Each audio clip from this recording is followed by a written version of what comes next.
There we Hello, and go. welcome to the Many Savage Worlds podcast. Tonight we're going to be bringing you episode 4.5. This is our horror actual play. I'm joined tonight by John and Nathan. If you're coming back to the show, you're familiar with them from our previous episodes. They're going to be my players today. I'll be your GM. My name, of course, is Dan. Before we get started, I'd just like to say if you'd like to join the community or reach out to us with any questions or comments, feel free. Contact information is going to be in the description below. You can email us. We have some social media pages. We do have a Patreon available if you'd like to help the show. And, of course, you can watch us on YouTube and iTunes.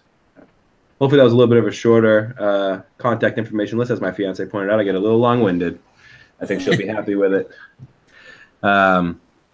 So with that said, we're ready to move on to the actual game. Like I said, we're going to be playing our horror game. We talked about it in episode 4. If you saw it, then you know a little bit of what's coming. I won't say too much because I'd like to kind of surprise them since it is horror. But I'll be hoping to set the right tone and bring a somewhat scary game. I'll leave it up to the players to introduce their characters. Well, I guess I should introduce the setting a little bit, at least that much. We're going to be the crew of a TV show called Haunted Kitchens. It's sort of a spoof on if Guy Fieri wanted to run a cooking show in supposedly haunted locations. They'll be playing the crew of this show that go out and film or different jobs, not just filming. But so now I'll pass it over. I'm going to go from my right to left, what I see on my screen. So we're going to start with Nathan, and then he'll move it over to John. Go ahead, Nathan. Sorry. Oh, I thought you said John. I apologize. All right. So my character's name is Alan Rand. He is a videographer. He's the camera guy here. He was, before he got on this show, he used to do like hard-hitting news across the globe, emergencies, that sort of thing. He was in the thick of it, and he just wants to be in a quiet, kind of chill reality show instead because he's tired of dealing with all this more intense stuff, right? So he's kind of a little jittery, pretty cautious person now, and so yeah, that's Alan Rand.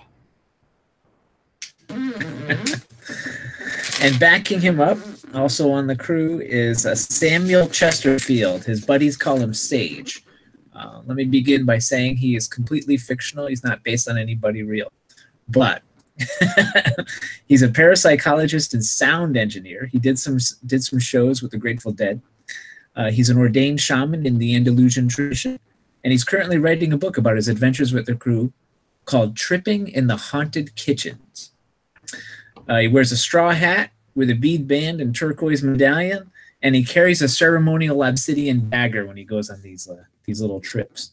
He's a very curious fellow, a little hard of hearing because of his past career, and he's got habits, and I'll just let you fill in that gap.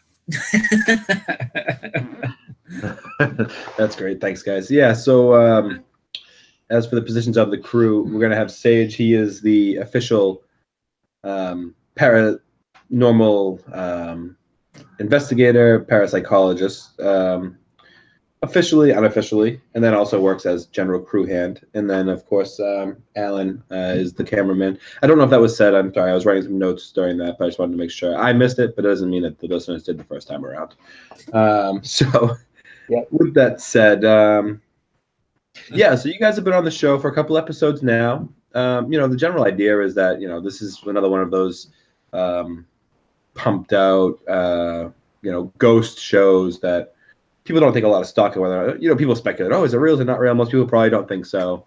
You guys never found anything overly interesting. The previous episode was a barbecue on an Indian burial ground where you brought out some grills and, were cooking out, and although dark and spooky, there were no outstanding incidences, as there never are. So with that said, Oh, we have a viewer. I wonder if I left it public. So somebody's watching. Hello out there. With that said, we're going to get started on this next job.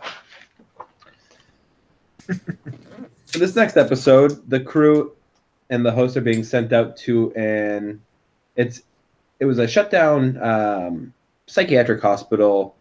It's been closed for many years. The reason it was closed is that there was a fire that burned down quite a bit of the building. The fire occurred while it was still open. There was some loss of life, which is why it has this reputation of being a haunted location. The fire was not started in the kitchen, though, so the producer, a man named Michael, last name unknown currently,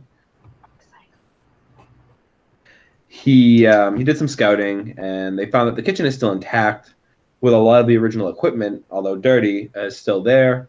So they decided this would be a great place to go in and film. You guys travel out there. When you arrive, you see that it's a one-story building. Always was. A lot of the outside of the building is destroyed. There's openings through the walls and roof on, one whole side, like we'll say the west wing. It was all burnt out. Quite a bit of it's, open to the elements. It's been getting rained in for many years. But you guys make your way inside. We're just going to, I'm going to be trying to do better on my pacing. For people that have watched me GM these episodes in the past, I have a problem with pacing. We're going to try to push right through. Hopefully I have it prepped to the right level. So you guys push through into the lobby. It's an old abandoned, it's right out of the 50s. Although the hospital probably shut down in the 70s, the lobby was still from the 50s. Not a lot of funding in this particular community to keep this place up to date. So from the lobby, there's a little office on the side, and then you go through a locked door. But of course, the door isn't locked anymore; it's electronic lock, and with the power out, the locks are disengaged. You guys push right through. You're into the actual hospital unit.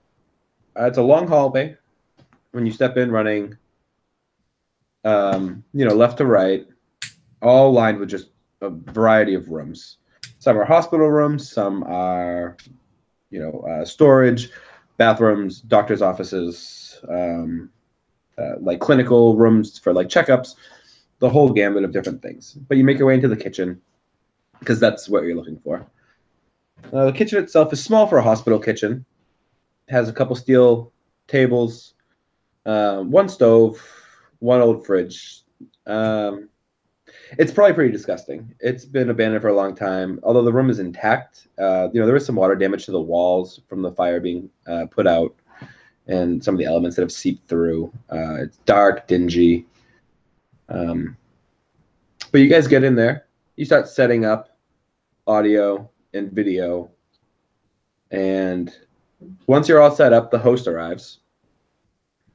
Now, for purposes of this, although I'm not sure, I could probably get away with it, but we're going to say that the host is a guy named Guerri. Frosted tips and bright Hawaiian shirts. Not based on any real people. This is strictly a figment of my imagination.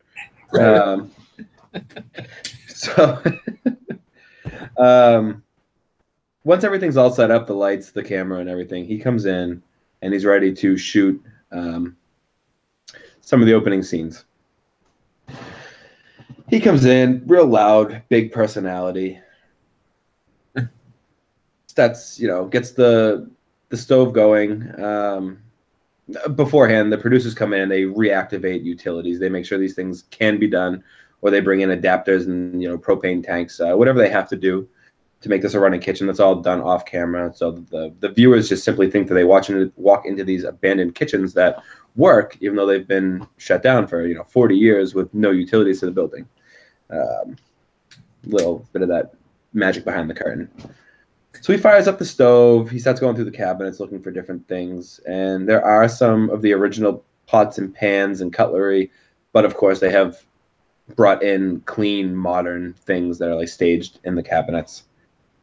Well, he opens up one of the cabinets.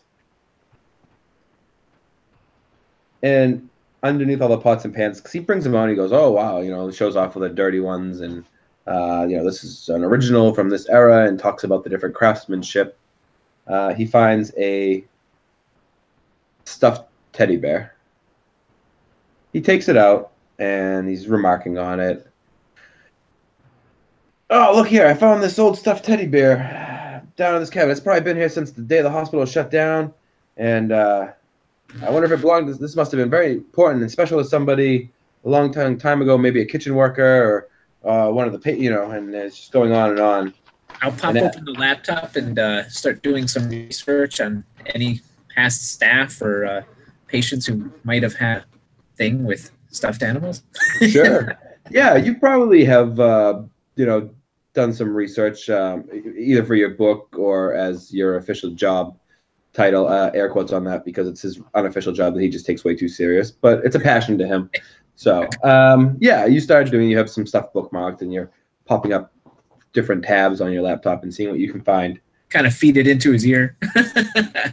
Dan, I was going to ask, is this, so we would probably be kind of familiar with, especially I'd probably be familiar because I'd need to know what I'm panning to with the show. So, like, do we know that this was planted, or is this, like, something that just showed up? No, this was not planted. Okay. So I would have been, like, quick zooming over to it, like, oh, wait, I didn't know about this. Yeah. No. So he found this randomly inside one of the cabinets. This was not one of the plants, which you guys usually don't plant, like the spooky stuff as much as just like clean food stuff, because he actually will cook and eat something on this show in this haunted kitchen. But he has his like whole thing like stayed, framed out, so you know where he's going, which cabinet. But he kind of goes through all of them and digs out all these relics. But as he picks up this bear and he's talking about it, the lights turn on in the room. Now, you guys were using like stage lighting because the building had no power aside from anything that you guys brought in and rigged up. The lights turn on, a bright flash, like blindingly bright for a moment. And then it dies back down. Both people give me a notice roll, please. Well, that happens to be one of my my high things, so.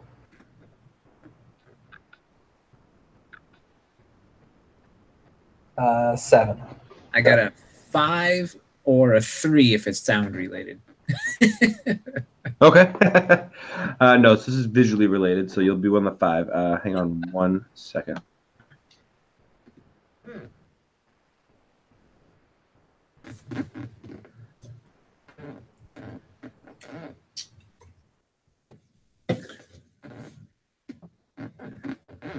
Sorry about that. I actually forgot to grab my my actual Savage Worlds book. I have my notebook and everything else, but I forgot my rule book. And it was something I wanted to reference, but hopefully I just used it to kill a bug. it's coming now.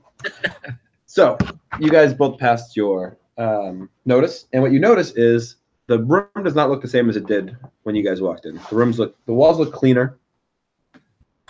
It looks in better repair, and it's strange, and it's a little off-putting. Don't have to worry about a fear check just yet.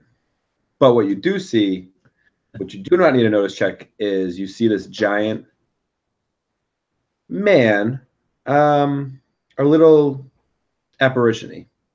He is almost see-through. Not quite. He looks like a regular person, but there's a strange quality to him. And you see him sort of just materialize. He wasn't there a minute ago. He wasn't there before the flash of light, but he's here now. And he's standing next to this host, Fry, and he is going to, this is what I need to look up, is the rule for a certain spell.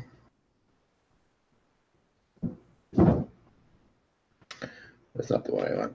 Question, Dan. Yes. Is this like a really small crew, or do we have other guys with us, or is it just like the 3 of us right now? No, so it's you two, the host, the producer's probably there, probably in the room. Maybe one other guy, just to help like lug everything in and out. It's like slacking off in the corner, like sitting on top of an empty, camera box. Okay. So yeah, I'll say that with the host, there are 3 NPCs. Okay. Which includes the producer, the host, and then 1 crew hand.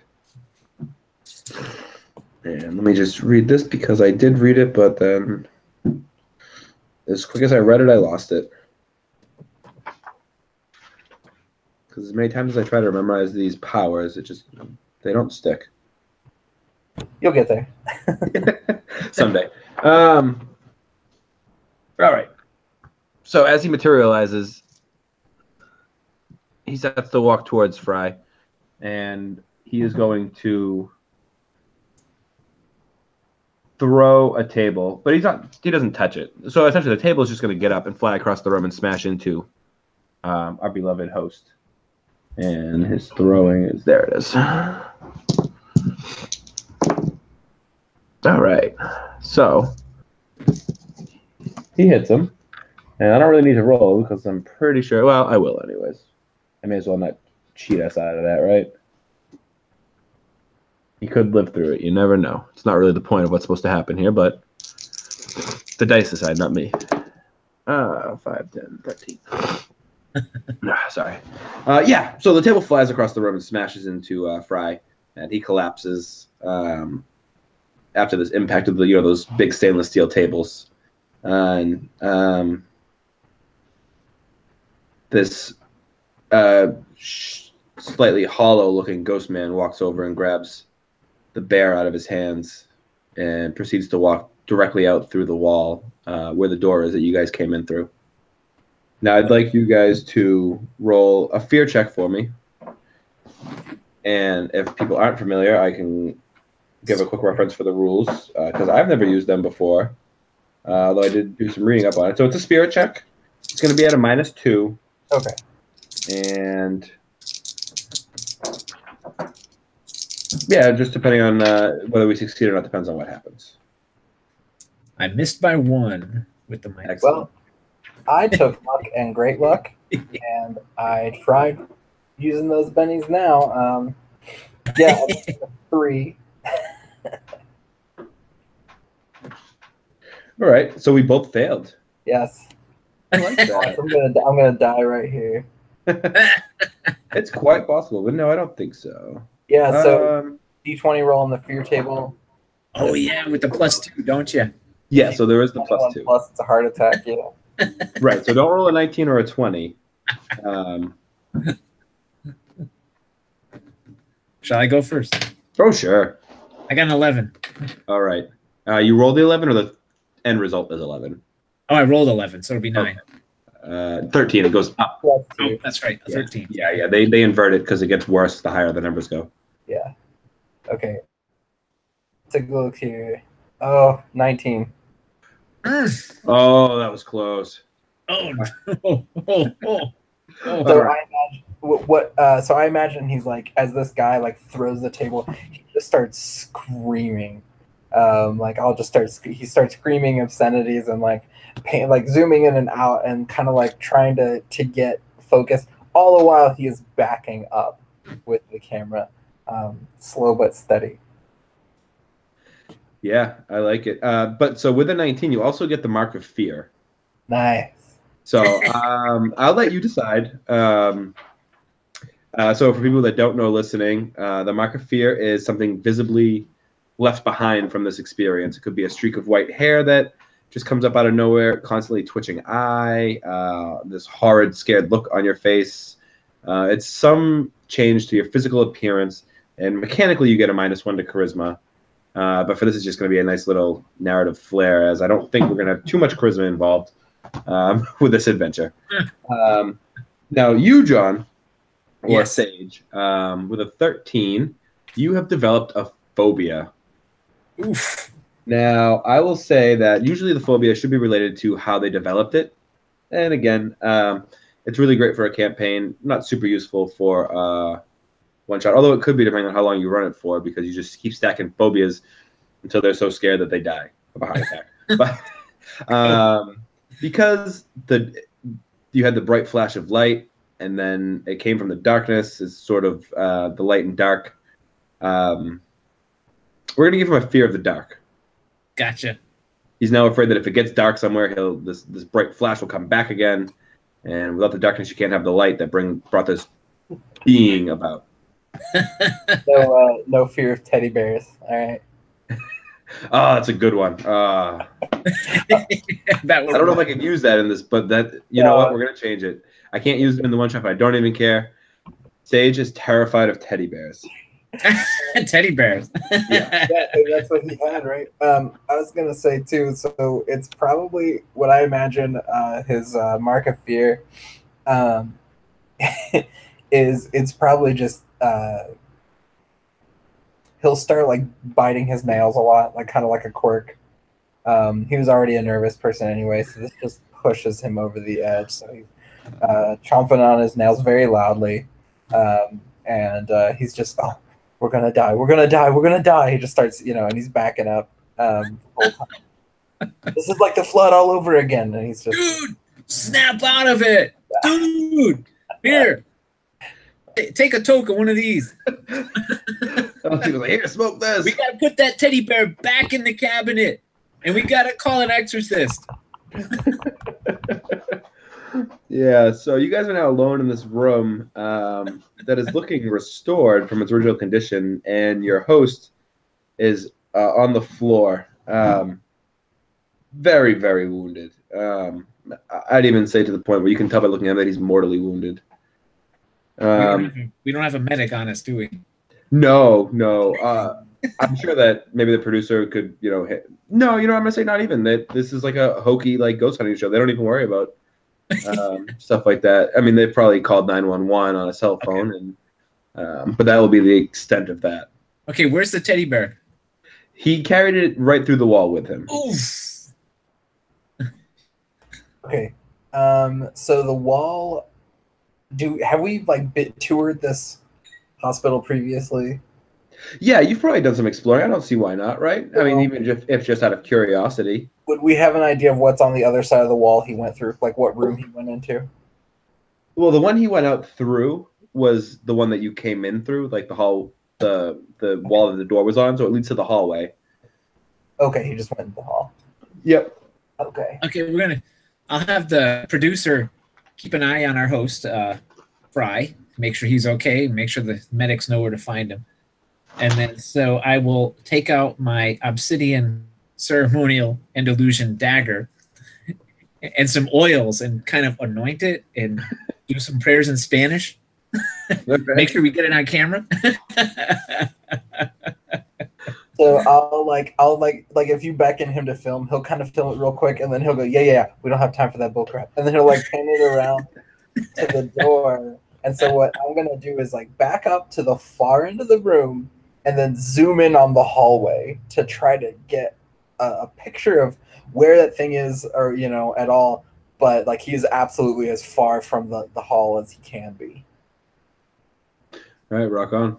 Yeah, so because he went through the wall and not out through the door is, I'll say one of them slightly ajar, but you're not able to see all the way out. You're just sort of seeing this gap. So do we want to go onto the hallway? So he has a cautious. Okay. So he will go towards it, muttering to himself. He's chomping on his fingers, but he'll kind of go towards the door, and he'll beckon Sage to kind of come along, and he goes, "Hey man, I got the camera in my hands. Can you?" And he'll gesture to the door. Take the dagger in one hand, flashlight in the other hand, and move towards the door. But I'll stop at Alan and say, "Hey, serious. This will help calm your nerves." I like it. And filming later. So one thing I will say is I would love to give you a penny for that, John. But part of the discussion, I know you said that you didn't get a chance to watch the previous episode. To keep the horror ramped up, we're not awarding any additional bennies. So that way Gotcha. It feels like they're counting down to doom because they're going to run out. Yeah. But I really do love it. All right, so you guys got some brownie points, no Ben. Brownie points. And I'll slowly open the door with the edge of my stone dagger. All right. Special brownie points. Yeah, especially that's exactly what I was thinking. So you open the door and you're looking out into the hallway, and the hallway looks the same as the kitchen does. It looks restored, but not only does it look restored, there's people in the hallway. Whoa, are you getting this? Like, yeah, and he'll kind of back out with the lens to kind of get as much as he can. Is the hallway lit pretty well? It is, yes. This looks like you're in a functioning hospital.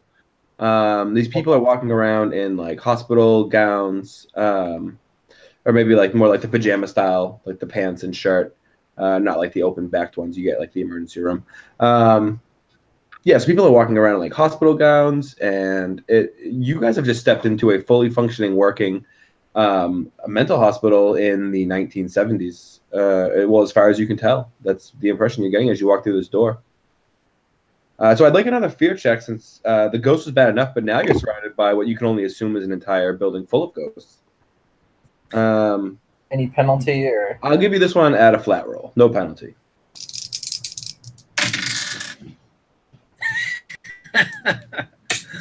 Benny. I failed, man. I failed it. Wow. All right. So that's one Benny that you've used, John and Nathan. You said you used your 2 free ones, right? I used 2 earlier, yeah, because I really didn't want to fail straight up. But you had the 2 extra from the edges. Right. No, I'm just trying to get an idea of where they are. I was trying to decide whether or not I should use the Benny, but I'm going with the failure instead. Oh, okay. Yeah, no problem. I don't know if you can re-roll fear table. Oh, man. No, you can't re-roll anything on a table. I know. No, I'm rolling high on the fear table. Oh no, I had asked the question. I didn't know if you could re-roll on the fear table with the Benny, but yeah, I guess it's kind of like yeah, it's not a trait roll. Yeah, right. All right. So let's hear those fear results. No modifier, so it's whatever you roll. 16. Okay, so you're gonna have a minor phobia. Okay. I'm shaken. So you 5 to 8. So you have the fear table in front of you. I'm assuming. I got an 8. Yeah. All right. Perfect. Yeah. So you're shaken, but we're not in combat, so you'll kind of snap yourself out of it. But you can tell me a little bit about that in a second. Nathan, you walk out and you see this hospital, and not only are you a nervous wreck already, but now you feel afraid to be inside this hospital, and you're gonna have it's a minor phobia, and yours was too, John. Just so you know. Yeah, Alan is now afraid of hospitals, but only as a minor phobia. No, that makes sense. I'll just start saying, "We got to get out of here, man. We got to get out of here." Yeah, no, you're still filming though, right? You're carrying the camera? Oh yeah, like he's filming this happening, but like he's starting to shake. Sure. Yeah, and he's mumbling this. He doesn't care if it's caught on camera at this point. Like he is professionalism is out the window. Like he is just freaking out. All right, yeah. So he hasn't shut it off, and maybe that's a reflex, right, from the fear that he's just like he's so dialed in that he's just like glued to this camera. Yeah. But yeah, so it looks like the Blair Witch Project at this point is just vibrating up and down the hallway. He's probably like, as he's looking around, he's like panning wildly, and nothing's even focusing, and it's going to be really great footage. But it will probably sell for $1 million someday if it ever makes it out. I just won't get any of that money, right? Get out of here. So yeah, you guys are out in this hallway now. This is the hallway you came in. Now the kitchen was. Let me just double check my map, but I believe the kitchen was right across from the. Almost. So you're right across from like a patient room, but then like 2 patient rooms down. If you're looking out, it's on your left. You have the entranceway that leads back out into the lobby, which would be, from what you understood, the only exit, because it's the 70s and there was barely any fire codes. They didn't have an emergency exit. But that would be the way out if you were looking to just straight up run and flee. Now, if you're looking around for anything else, if you're looking for this original giant being that took the teddy bear. Now, this was a big man. I'm imagining like sort of like a I can't. There's a reference and it's just escaping me. But we're talking 6.5 feet tall, 300 pounds, very vacant look on just the giant, scary mental patient. I think we're all probably getting somewhat close to the same image. Maybe Full Metal Jacket, the Private Pile, but after he like loses his mind, something like this. This was a large man. But what do you guys want to do now that you're out in the hallway? I'll let you decide. Leave. So he's gonna kind of look back, like look away from his camera, and he's just checking on the people behind him, like, because there's still a crew in the room, right? At least as far as he knows. So he's like checking behind him to make sure nothing's back there. Sure, yeah. So you look back in because you guys kind of stopped right in the hall, like right in the doorway, because you could see out through the crack in the door, but you didn't realize this is what you were walking into until you stepped out the door. So you look back in, and the kitchen door, I assume, is just wide open because you guys wouldn't have closed it. And yeah, so the producer is down with the host, Fry, and the crew guy is. Well, let's see what he's doing. Yeah, I got it. Oh, he almost had a heart attack. That's awesome. So close. He's just horribly torn up by this experience. He is like sitting in the corner, like fetal position, like shaking and rocking.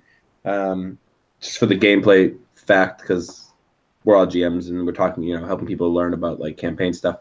I rolled a major phobia for him, but I'm gonna just kind of spin it to what I need for the story because that's more important at this point. And yeah, he's just like so distraught. He did fail his fear check, so I'm gonna have him just immobilized because of this experience, and we'll leave him in the room with the producer, who is attempting to provide first aid, be there to comfort, just stay by the side of the host, who is very wounded. Now, based on the research that Sage has done, does he recognize the guy from any records from the hospital? No, probably not, because patient records would be so much more carefully guarded than just the history of the hospital. So what Sage knows is that there was a fire, there was a bunch of patients that were killed in the fire. I mean, really quite a few people were like staff. What happened was the fire broke out. It was electrical in nature. The unit became locked down because the door was unable to open during this fire. But the windows were all barred and secured for, keeping the patients in. Some of these people were dangerous individuals, so people weren't able to get out. Not everybody perished in the fire, but there was a good amount. So Sage has got the recording going still, and he's going to be like recapping all of that, and I'm going to be like, "Hey, we could possibly have an Annabelle type situation going on here. Teddy bear, or the teddy bear itself is evil." So we're going to carefully go through these cells, see if we can find the teddy bear and secure it so it can't harm anybody else. All right, yeah. So I'll go to the first cell, kick the door open. Sage just has a boom mic and he's just like holding it awkwardly, like speaking into his own boom mic. I like it. Yeah, so you guys step out of the hallway and Sage goes right across, and we'll say it's the room that's adjacent to the little entryway, and he goes over and he busts the door in, kicks it in. Why not, right? He's all like amped up on like horror and like ghosts, and boom, and yeah, inside there's a young girl sitting on her bed, vacant stare on her, just comatose, but like sitting up, but like not doing anything. And she doesn't even look over when you kick the door, and this big loud bang and ruckus. And so these rooms, now that you're looking inside of them, it has a bed on one side, it has a small 2-drawer dresser, and there's some personal effects, pictures, but that's about it. There was no other real amenities in these rooms. The doors, it's not so much a prison cell, it's a steel door, but it has a large window on the top with like the chicken wire, like fire glass inside, so you can see inside, but they can't be broken out, sort of thing. But you kick it open, so now you're standing in the doorway. And yeah, there's this young girl sitting on the bed, staring at the wall across from it, and she doesn't even flinch when you do that. As far as you know, she doesn't even know you're there. I'm going to take a quick glance at the wall that she's staring at. Yeah, no, she's watching the paint, man. So what we got here is a Cat 5 portal. Obviously, multiple spirits seem to have come to the location. What is Alan gonna do while Sage is busting in these patients' rooms? So he'll kind of like tentatively follow behind and film, but he is absolutely looking for the exit, like trying to remember frantically where he came in. So he's like eyeing the end of the hallway probably at this point. So he'll be like filming behind Sage, but then he'll start like backing up towards the hallway, and he'll be like, "We gotta get out of here, man." And he's like still mumbling that. He's about ready to bolt for the hallway door. All right, yeah. So the hallway door is going to be directly beside this room. So these rooms are set out. So the hallway, it's like in a small. I mean, the exit's in like its own little hallway because the rooms are built into the area you're in. Right. So the exit door is not flush with like the room doors. It's if you get what I'm kind of laying down here. But you do see it, and you're pretty close. So would you like to go try to get out of here? Yeah, he'll bolt for the door. Great. So you go to the door and carrying the camera, but he's not like filming at this point. He's just kind of like, he was probably one of those big ones, so he's kind of like got it on his shoulder, and he's probably just got like great footage of his feet right now. Yeah, I imagine it has like the big shoulder brace, and it's still on, but who knows what you're gonna see. Yeah, exactly. You enter the door. It has a pull-in handle. You pull on it, and it's locked. It was not locked when you got here. There was no power, but things are not the way they were when you got here. Right. So now, as far as you can tell, you're locked in this unit. Okay, he'll like frantically start like kicking the door then. All right. So as you do that, you hear a voice. Yeah, I do. And you hear a man. You don't recognize the voice, and he says, "Now, Mr. Rand, you know that you're not welcome to leave. Please settle down. We don't want to have to sedate you again." Oh, nice. So you turn around, and behind you is a doctor in a white lab coat, standing, about as far away as he can be in the hallway. We'll say like 10 to 15 feet. And he has his clipboard, and he's just trying to get you to calm down. So this is like the first one to notice me, right? Like up until now, they've kind of not paid attention. Yeah, everybody's shuffling around. I have this. I see it as one of those like the people here are not like these are not well people. They're probably all very heavily medicated. People are just sort of shuffling up and down the hallway, and there may be some people engaged in like brief conversation. Some of them with other people, some of them with themselves. People like sitting on the floor in the hallway. Oh, excuse me. But yeah, nobody has interacted with you until just now. This is the first person to make any sort of active response. Yeah, so he'll back into the door, and he like whips the camera up onto the guy, and he says, "What are you talking about?" Sure. Now, assuming you look through the lens of the camera, well, it's framed on this guy. You can't see him. This is all like it's happening right in the real world with you. Okay. Sage, I'd like you to roll me a notice to see if you hear this person address Alan. But this is, you do have the penalty. Looking through the lens, looking at the guy, looking through the lens, looking at the guy, like trying to figure out what's going on. Oh, I aced it. Nice. 13. -2 is 11. All right. So you're on edge. You're listening, and you hear it. Oh, crap. And I see this whole interaction going on when I look down the hall? Yeah, so you didn't really step in the room as much as just like in the doorway. So if you look off to your side, you can't see Alan anymore because he stepped down a little hallway that led to the door. But you can see the doctor who was addressing him. Alan, dude, we got to be responsible here. We got to get injured Mr. Fry out of the scene. You just keep that guy busy, and I'll be right back. Responsible? You're high right now. He'll I'm gonna go back and help the producer try to get Mr. Fry back on to his feet, and start pulling him down the hall with us to get him out of here. Okay.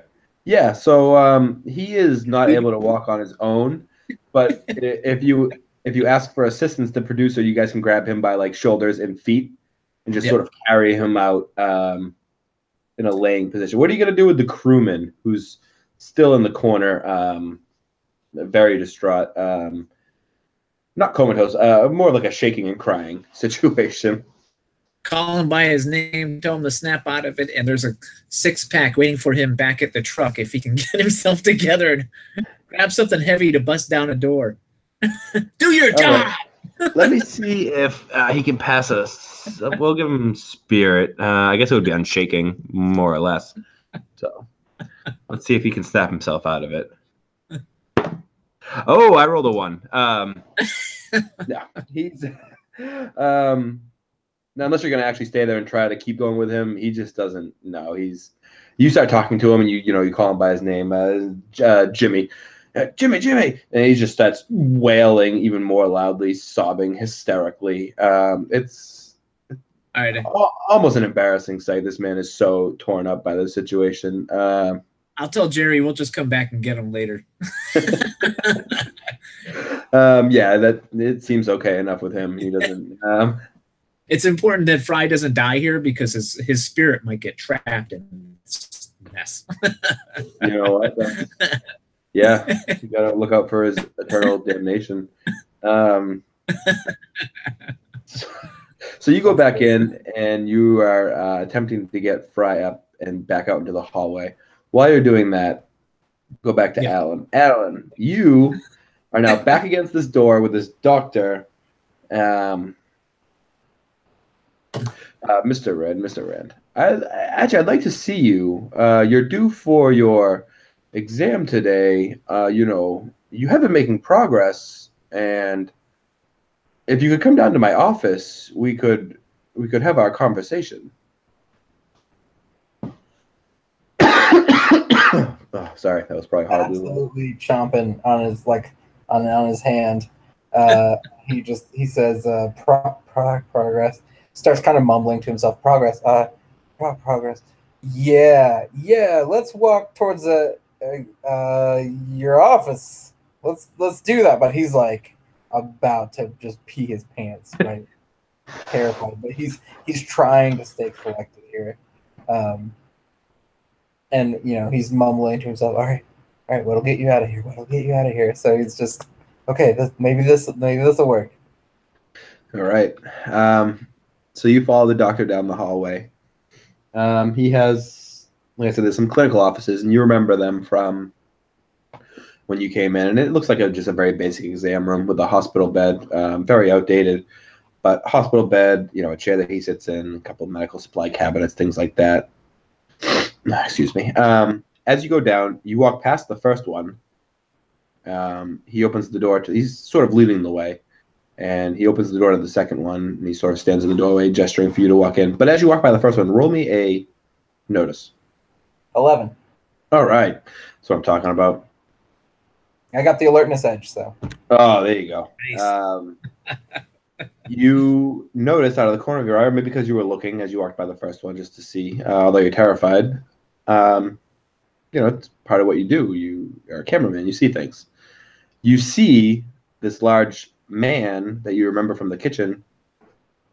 He is strapped down to the hospital bed in the first exam room that you walked past, and with the raise, you also notice that he's fighting it violently. He is in like the wrist and leg restraints, and he is bucking against them, trying to get out.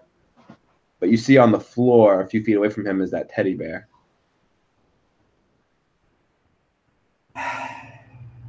All right. So as I'm passing by, he'll look back. Would Sage be near the door at this point? Yeah. So as you get right down to where you're going, Sage, you come out into the hallway carrying Fry, and as you're looking where you're going. You're sort of making sure you're not going to bump into anybody. and you see Alan being led away. Walking on his own accord, but following this doctor down the hallway. So he'll kind of like gesture with his head then, and just kind of like mouth the bear, and like gesture for him. But he's also like really nervous to like leave this guy. So still walking with this guy, and really more than anything, he's looking for some sort of exit. So he's, if this will take him down the hallway and maybe he can find a window or something in an open room, that's really what he's looking for. So he's just following this guy until he finds some place to get out. All right. Yeah, so this does bring you down the far end of the hallway. So the way it is set up, it's one long building. The kitchen and the entranceway are sort of centered in the middle. The kitchen's a little offset to one side. The clinical rooms are all the way down at one far end of the hallway. It's the end farthest away from the kitchen. But it is, the very last room is the doctor's office, and then there's the 2 clinical rooms. So the last 3 rooms on this far east wing, it's only left east and west. There is no north or south to the building. But on this east side, the last 3 rooms are the doctor's office and the 2 clinical rooms, which is where you're heading down to. Again, like I said, this is back, this building was destroyed in the 70s and much, much older. So there was no fire code, or at least not, or whatever backwoods town you guys ended up in. And there is no emergency exit as far as you know. But there may be an open window somewhere, and Alan can certainly keep his eyes out for this. Sage, as you step out, you see this gesturing from Alan. You see him shaking his head and like nodding you on. That part you'll see no matter what. Roll me a notice. No penalty for the hard of hearing. Let's see if you can catch him mouthing the words. Just a success will do. Yeah, I got a 7. Excellent. Yeah, so you catch that whole interaction of him mouthing the bear, and you see where he's shaking his head at. You kind of get an idea of what he's going for. All right. I'll tell Jerry. Let's follow him. Maybe there's another exit down there. Rock on. So I've got MacGyver and Jack of all trades. So as I'm following him, I'm going to be glancing around, looking for anything that I could possibly use for a lockpick. Okay. There's not a ton out in the open because it's, a very secured facility. But you do remember when you guys, because like I said, you guys came in early and you investigated, you guys walk around and check it out because you guys have some interest in this, spooky type stuff. Well, I'm not sure why Alan thought being on a ghost show was a good idea, but he probably doesn't believe. But yeah, so you guys are checking it out. You check out the rooms. You remember there was a supply closet. When you guys went in there in modern day, it was mostly empty, pretty heavily destroyed by fire and water damage, and there wasn't a lot, but you do recall passing it. And other than that, well, we'll leave it at that. That's probably the only. If you specifically are looking for supplies, that would be the spot that comes to mind for you. Gotcha. But as for what you see in the hallway, you don't see anything out in the open. All right. Are going to continue carrying Fry with the other gentleman, correct? You're not going to put him down? No. Hopefully we'll be able to keep up. And if it looks like not, then I'll have to go ahead. Yeah, no. Between 2 guys, you can carry him. Not at a brisk pace, but gotcha. Certainly not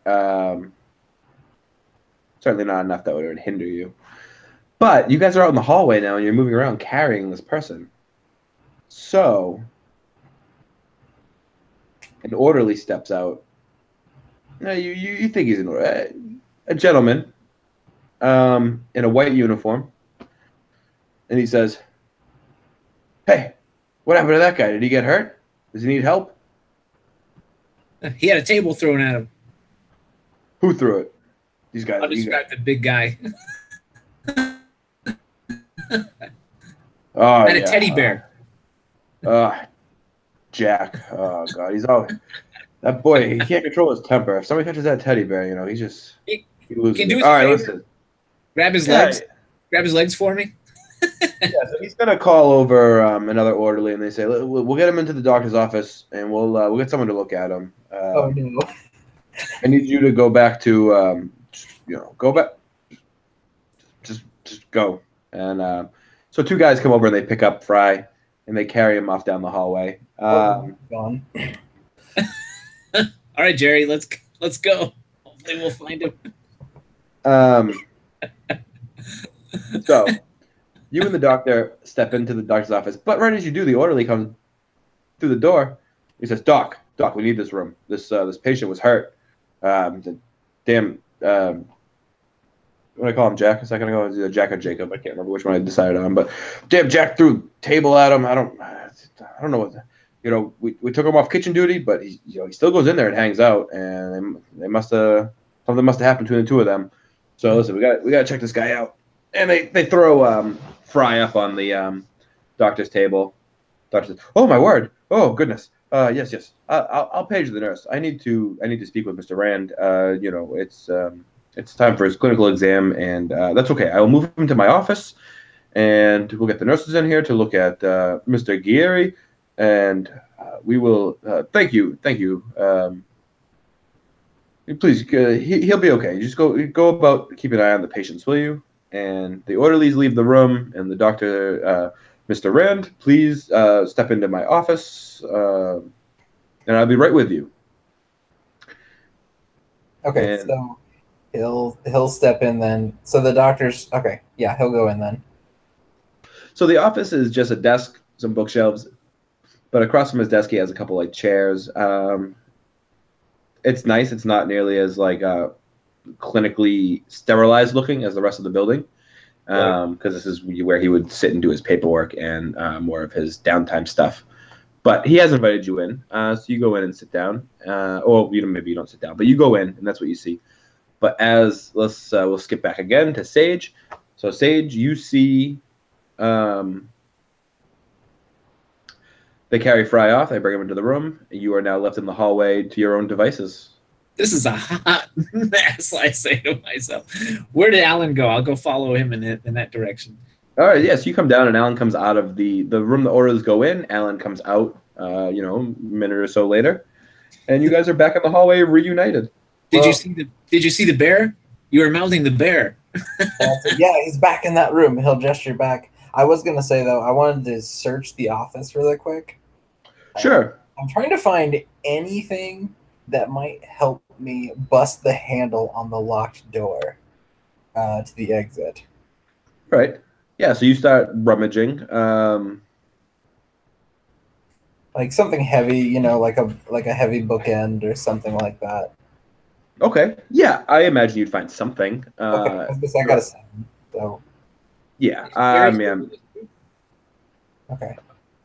Yeah, a bookend works. This is all older stuff, and things were built a little heavier back then. So you find this sculpted bookend that is, in the shape of a lion's head. The big, it's made from some sort of carved stone. Really nice craftsmanship. And at this point, weighs a good ton. Probably take off his camera and put it on the desk so that he can actually use both of his hands. Okay.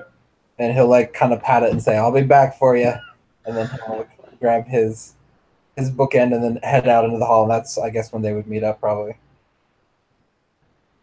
So. Uh-oh. I had this cough. I don't know what's going on. I had a little bit of a cold popped up over the course of the week. Not nearly as sick as the last time I GM'd one of these, though. Every time I got to run a game, I'm just horribly sick. Oh, man. All right, yeah, so we'll do that. You come back out of the doctor's office, and that's when you meet up with Sage, have the bear conversation. And now you no longer have your camera, but you are armed with this heavy stone bookend. Mm-hmm. So then he'll just say, I'll even say, I can take you and show you where I saw that bear at, because it would be back where the exit, towards the exit. Yeah. And then he says, but we need to move fast. I'm going to try to get us out of here. And he'll hold it as if Sage would know what he's going to do with it. He'll just gesture to it and start walking back down the hall. I like it. All right. So, Alan takes off down the hallway towards the entrance, but on the way he shows Sage the room.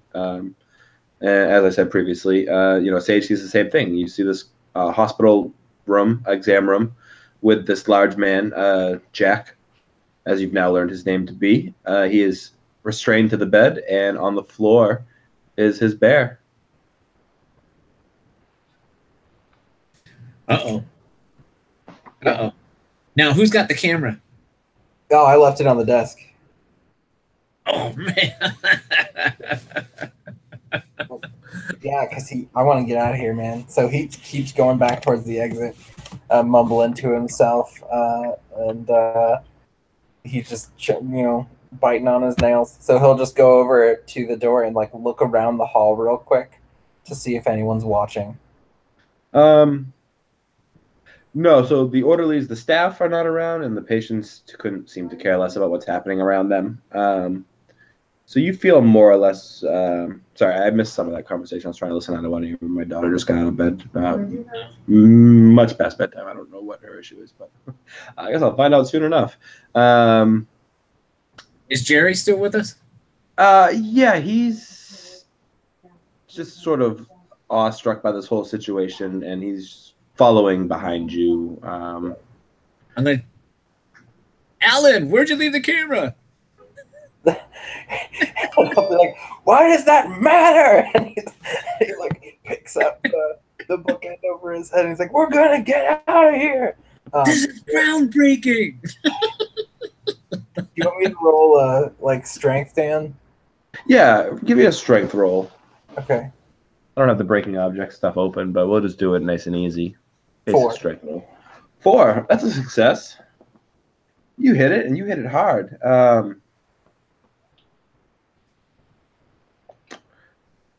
You crash this bookend down on...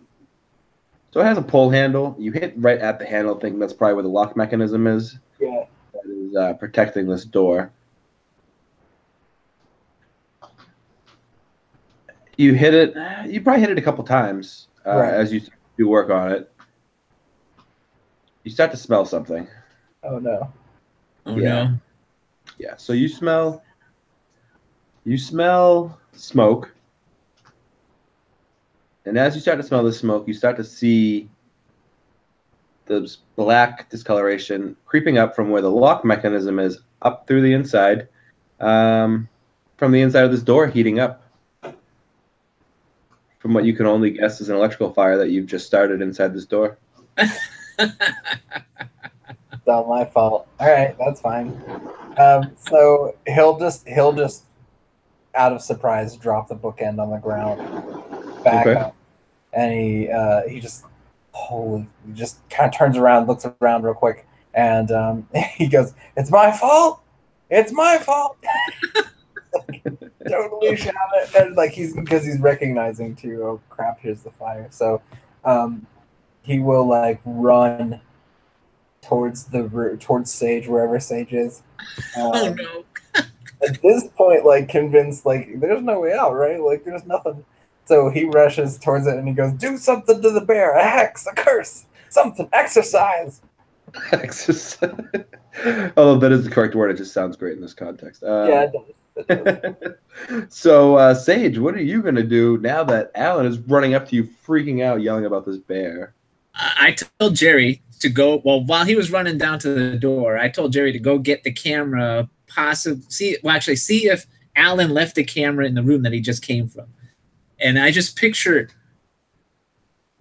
Sage taking out his dagger from the sheath in one hand and the bottle of holy oil in the other hand. And and it's like he's in a gunfighter type pose as he's slowly walking towards the teddy bear, and he's uttering like these prayers in Spanish. Sure, yeah. So you walk into this clinical room, and this man Jack, he looks over at you. He's the first person besides the doctor to acknowledge anybody here. Well, nobody's really acknowledged you yet, Sage, because you didn't have an interaction. Oh, the orderly. So they're aware of your presence somewhat. He looks over at you, and you're focused on the bear though, with this armed with your tools, and he just starts to yell, "Bear, bear, bear!" He's freaking out. He's ripping against the restraints as hard as he can, and I'm gonna roll strength for him, and then after that, we'll let you decide. Where is it? There it is.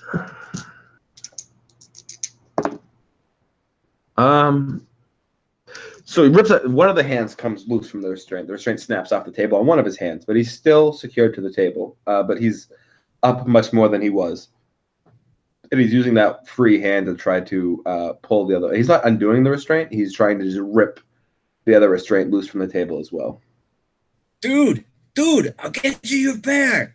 And I'm gonna kind of do the whole sign of the holy symbols in the air, throwing oil everywhere, and then kind of kneel down in front of the bear and use the tip of my dagger to sort of try to flip it up to where the big guy is, because I don't want to touch it. Sure. And I'm going to say loud so the camera gets it. It's important not to touch the unholy object. I don't have a camera. He's just yelling it into the hallway, hoping that somebody can hear it. And that's probably when Alan comes running into the room.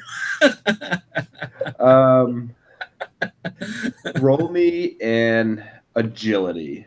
D4 to flip this bear. Here they go. Okay, I got a 4. Okay, that'll work. Yeah, so you flip it up. It lands down between his legs on the bed.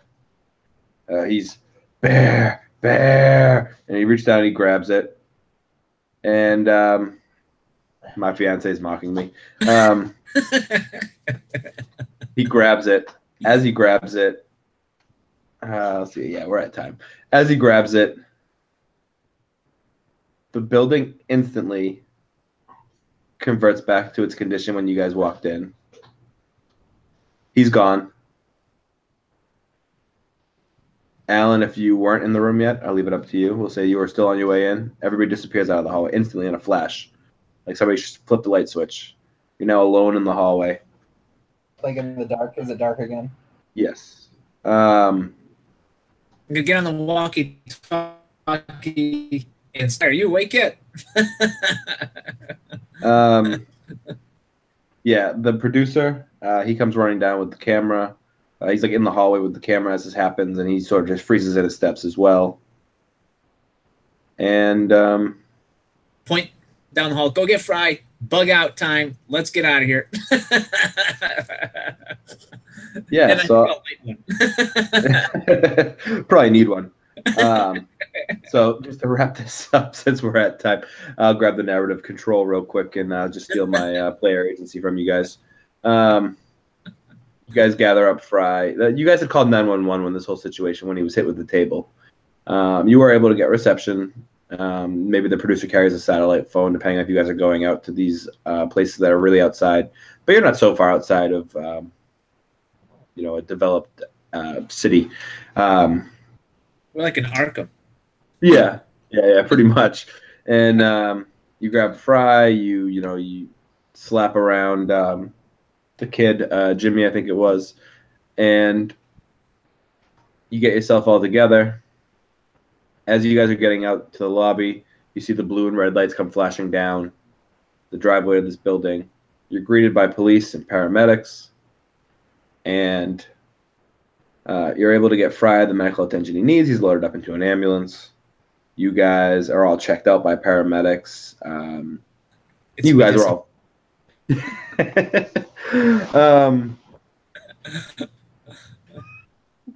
yeah, the cops are looking at you funny, but there's an injured man. They're probably gonna let that one slide. Maybe this is out in Colorado, where it's okay.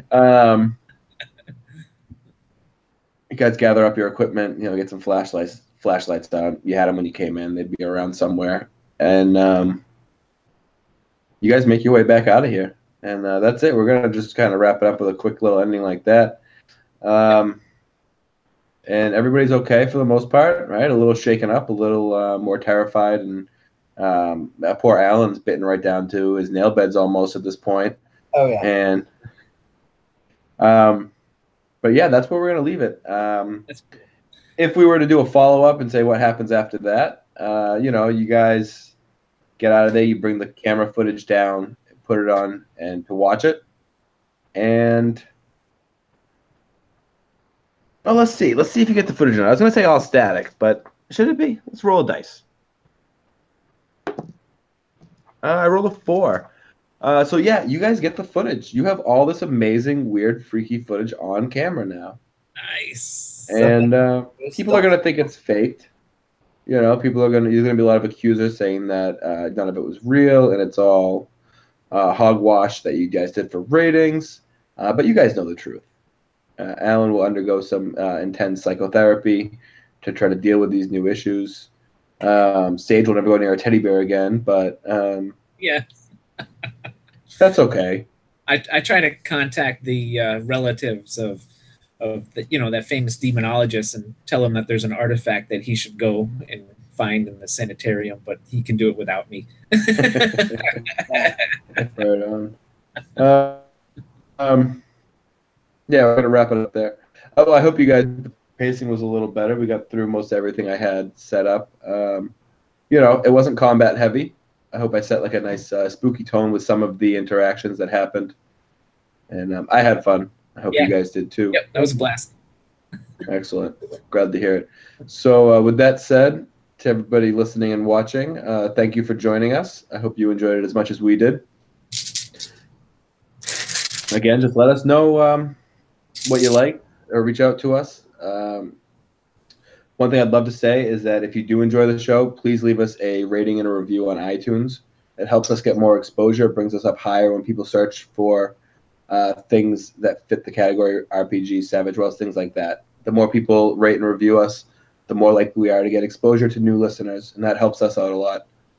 And other than that, we'll be back in 2 weeks with a brand new genre and a brand new setting for everybody.